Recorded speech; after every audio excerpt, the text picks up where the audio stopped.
This video is going to be dedicated to exotic missions, since we're getting a new exotic mission next week called Warsat Heist.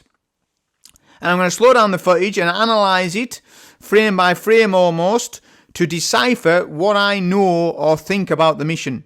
The background footage is just a solo zero hour because it's an exotic mission. That's just in the background whilst we talk about the exotic mission and what you get, etc. So I'm going to be covering the exotic that you get, what I know about it so far, the exotic acts, then break down frame by frame the trailer and what we can see, what the mechanics might be for that exotic mission, and then give you a history of every single exotic mission, or most of them at least, and what all their mechanics was, and what to expect from this new one. So you're going to see a image on your screen. This is the exotic axe, Wolfsbane, Nano Assault. So it says, Quicksilver nanites that attach to the wielder charge the blade. Press your button when fully charged to overclock the attached nanites, enhancing the blade's offensive capabilities. Light attacks increase damage to targets.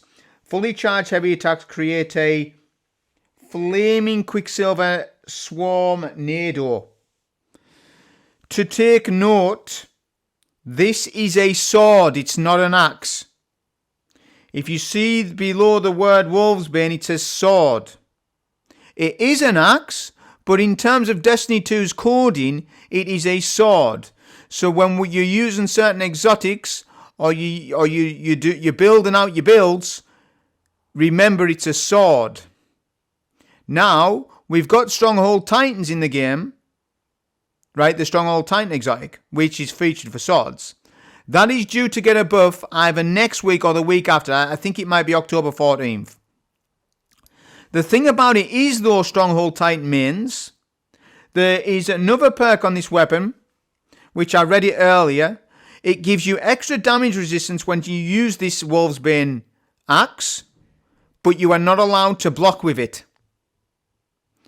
So I don't know, they said they're reverting the strongholds back to what it was, but it's based around blocking.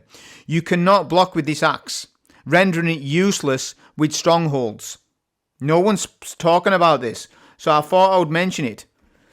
It's almost like Lament and Outbreak Perfected had a baby, and this is what you get as a result. Yeah? And we've used these in the past with the relics. So that's what I think about basically that exotic. So now we'll go into the breakdown of mechanics of the mission, right? And slow it down frame by frame and see exactly what's going on with this mission, and I can do a little bit of predictions. So here is that frame by frame analysis of the exotic mission Warsat Heist. This initial shot has panels on the walls that are glowing and some aren't. Is that a mechanic? Maybe, maybe not. Probably not. This gives me a lot of Spider the Watcher themes. And I'm hoping that there's no Spider the Watcher mechanics in this one, because those mechanics aren't that good. I hope that they don't translate over to this mission. So you can see very Spider the Watcher based, right? A lot of traversal in this one, you'll see it. Look at that shot. Initial different locations to get in that building. You'll see the next shot is the final boss. This is definitely the final boss. Look at his weapon. Looks very dread based. That's weird. This is the main mechanic of the mission. It's showing you it. It's a bubble mechanic. And you're going to need the bubble mechanic to survive the solar explosive damage you're going to get. Like Vesper's Host with the lightning strike. Same thing. But you're going to be timed with the bubble, and you're going to have to make this traversal without dying. And the bubble's protecting you. The boss runs past you here. Look at how dense the mission is. So that's my initial review or impressions of the mission. The main mechanic of the mission will be the bubble mechanic. Let's hope there's no Spider the Watcher mechanics in this, but there is a possibility of it. They've done this in the past with Deep Stone Crypt for Operation Seraph Shield, etc. So that's my breakdown of that. Okay, so now you've had your frame-to-frame breakdown of the exotic mission War Heist. I'm explaining to you that I am worrying that there's going to be a bit of Spider the Watcher mechanics in this one, and there's evidence to show you from the past that Bungie does allow for dungeon and raid mechanics to siphon over to new exotic missions, and I'll go through it of examples. So there's many examples of it. So I am worried about that, but I am looking forward to the bubble mechanic and using that bubble mechanic to avoid Vesper's Host style lightning strikes that are coming down at you, and you have to go through a traversal section with that bubble mechanic, and you are most likely going to be timed on that bit. There's no way that that's not timed. That's my prediction on it. It's looking like it's going to be a very puzzly style as well. Like on the traversal side, there's going to be many ways and exits that are not the right way to go. And there'll be there'll be those alleyways you go down and say, oh, that's not the right way to go. It's this way or it's that way. You saw that scene where there was multiple doors to one building, right? And all that sort of stuff going on. But yeah, my main worry is that they overspill the Spider Watcher mechanics, which are not favourable in the game, by the way, with the electrics. You turn into a D2 electrician on that dungeon. I am worried that they include or incorporate some of that. They generally don't make a new mechanic for a new exotic mission. They generally just overspill old mechanics and put them in. However, Bungie devs have been working extra hard on this mission, and they delayed it until October, as far as I'm aware. So maybe they have incorporated more mechanics than just the bubble mechanic. So not only that, another issue is that this is going to be the first exotic mission we get that will go into the portal. It should be in the portal. Now, as the portal is right now, you can customize it to make it as easy or as hard as you want. My question is this exotic mission going to be automatic deltas? Is it automatically going to be minus 30? Is there going to be an ultimate version of this exotic mission? There's bound to be. If they add the exotic mission to the portal, there should be an ultimate mode with it. It should actually have all the modes with it, right? Or is it just going to be like normal and then hard, like the old exotic missions? It's unclear how they're going to incorporate it, but it's surely going to have to go into the portal, right? It's going to be crazy if it's not in the portal, because then it's like, well, why? I am worried that they end up messing this up. It should go in the portal. I mean, its loot pool is the exotic axe. But what else are you going to add to that loot pool? They'll probably just add Fireteam Ops to it. That's another question. Is he going to have matchmaking some days? That's sort of questioning, right? So let's go over some of the exotic mission mechanics, the history, going down a bit of memory lane to show you countless examples and to give you a good idea of how many mechanics you actually get in exotic missions nowadays. Let's start all the way from the beginning. You'll see an image on the screen. Early exotic missions. I am not including Harbinger or the Other Side for Bad Juju and Hawkmoon, and some other exotic missions like the Parasite one or Wildcard for the exotic sniper rifle. I'm not including those. It's just the main exotic missions, the ones that we replay and stuff. So first we got Whisper. Whisper of the Worm is the sniper rifle that you get from it. Core mechanic, Blight Traversal, destroy taken blights to clear paths and progress deeper. Other features, time limited run, platform and sections, hidden oracles for ship and ornament. And obviously catalyst for Whisper. At launch, there was extra mechanics. You needed to go on the planet Io, do a public event heroic to kill a boss, to open a portal and then go in the mission. There was more than what's being written there. But overall, Whisper is light on mechanic. It only has Blight and Traversal and 3 mini-bosses at the end with a 4th boss to spawn after those are killed.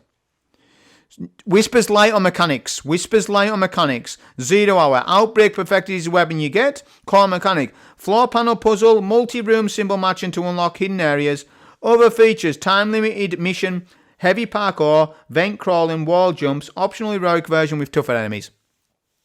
0 hour also had Trevor. He's a major mechanic.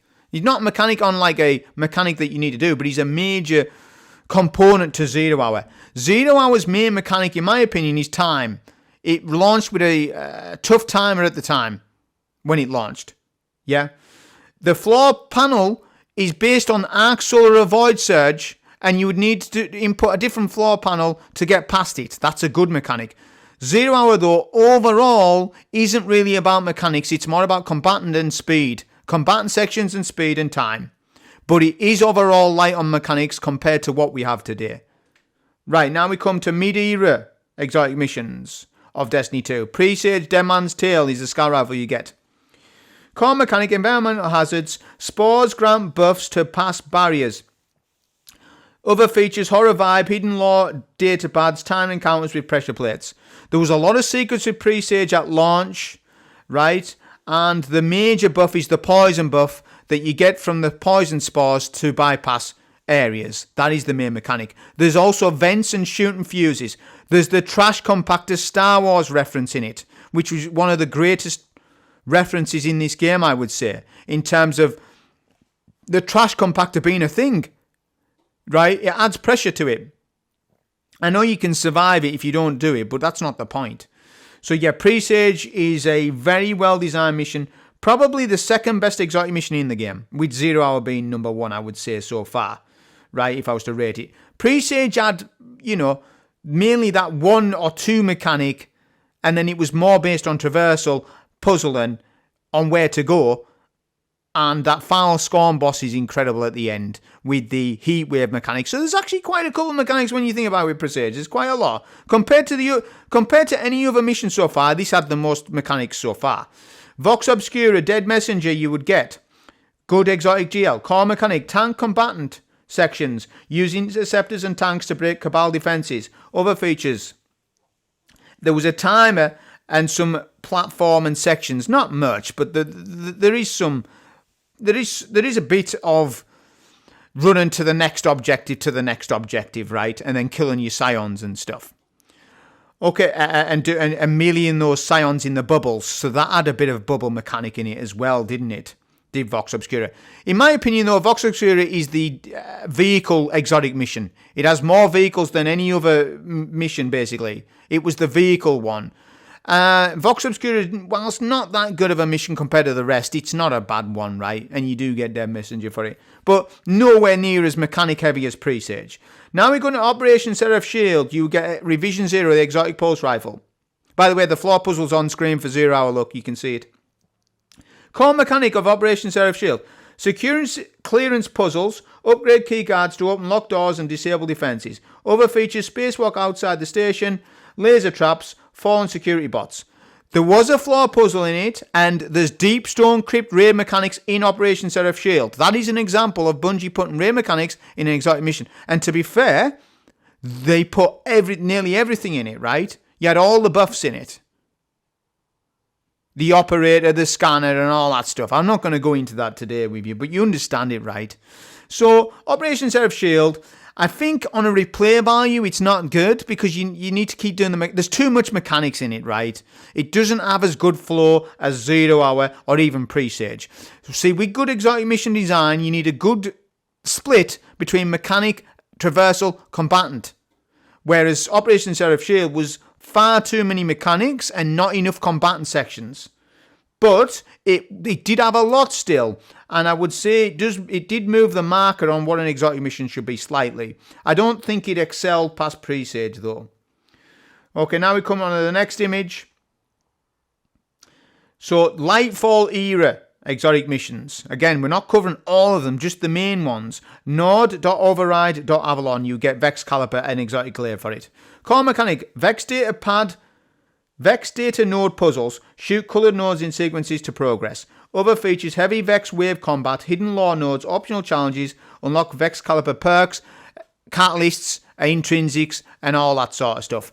Node.override sits very fondly with me because if you didn't know, it's basically a Season of the Splicer skin on top of the Strike Pyramidion. That's essentially what it is. With the extra puzzle mechanic of, do I need to shoot a box or a diamond? Box, diamond, box, box, diamond. You know the mechanic, right? So there's not a lot of mechanics in this one, although there is the Gambit mote in it. And if you don't do it in time, the Rivens wipe you and you need to go in the hole. That is a good little mechanic, and it's infusing mechanic with combatant section very nicely. The final boss is incredible. I love the final boss. That's probably my favourite part about it. And it's very ad-dense mission. Very, very ad-dense. There's enemies everywhere in that one. Very good mission. I love it. One of my favourites. Starcrossed, you get Wishkeeper, a strand exotic bow.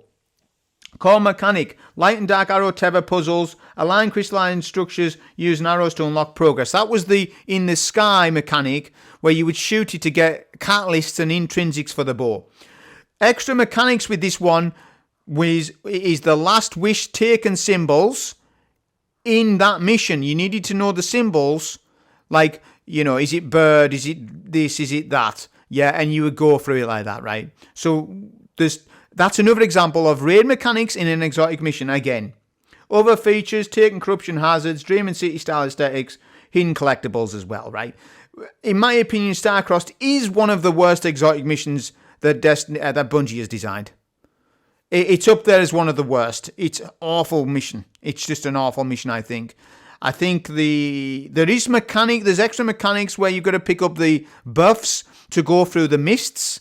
That's similar mechanic if you think about Presage, it's the same as that. You're just getting a buff to go through a locked area, right? It has bad flow. I can't put my full finger on it, but Starcrossed has a bad flow to it. I really think it does. But we're just documenting its mechanics. Finally, final ship. I'm not covering Dual Destiny in this one. We're just covering the main exotic missions. So I can't pronounce the name of this exotic mission, but it's for Barodiad. We got it last season of Heresy. Core mechanic, take and realm shifting, change dimensions to interact with platforms and objectives. Other features, puzzle combat hybrid with narrative focus on the witness aftermath. So that take and shift was from King's Fall, which got spammed last season on not just that mission, but many missions. You would be doing the King's Fall take and realm shift. A hell of a lot in that.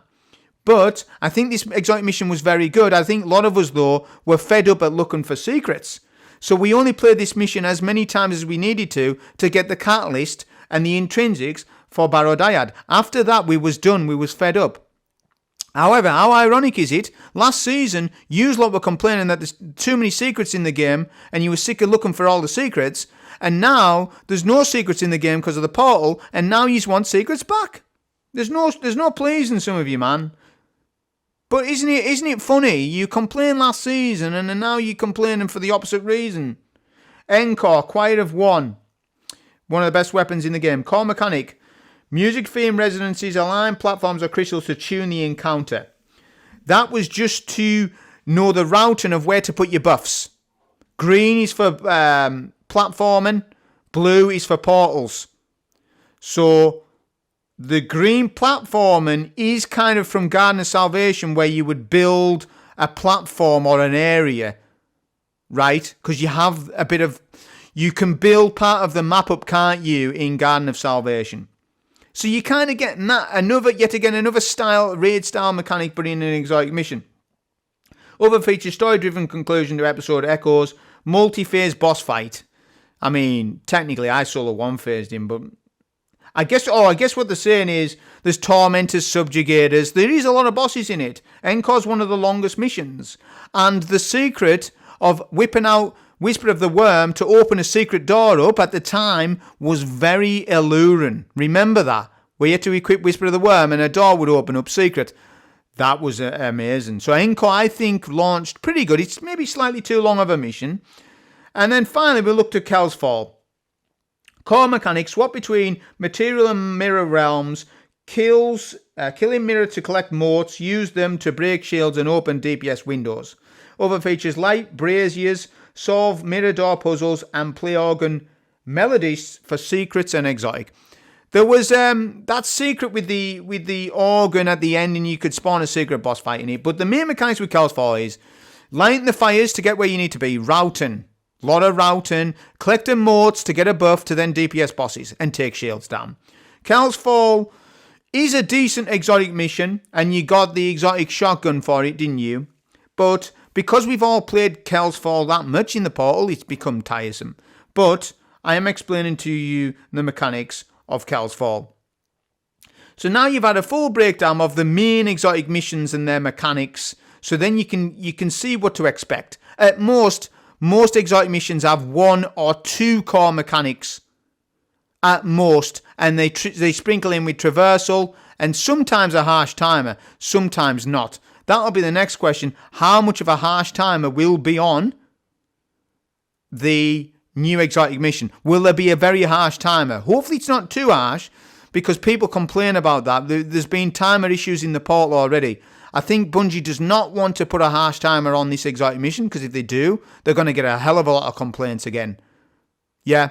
If it's, say, a 20-minute time mission and fire teams can barely get there to the boss in 20 minutes, there'll be issues. You know I like a good time mission. I like the time to be organised properly so that it's very difficult to solo, but in a fire team it's manageable. That's the right time. So say, for example, it takes 20 minutes just to solo a mission, you should probably get 25-minute, 5-minute leeway, or 3-minute leeway. Yeah? That's how they should design their timed missions going forward. We'll have to see the timer on Warsat Heist and what it's like.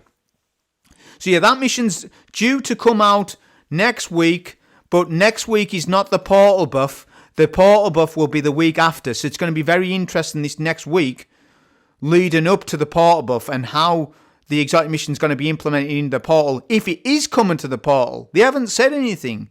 Is it going to be just on a separate location? You just do the node and you get the exotic axe? It needs to be in the portal. Surely it's going to be, man. But I can only assume from what I know, educated guesses. That's the information on exotic missions. Hope you enjoy. Thank you.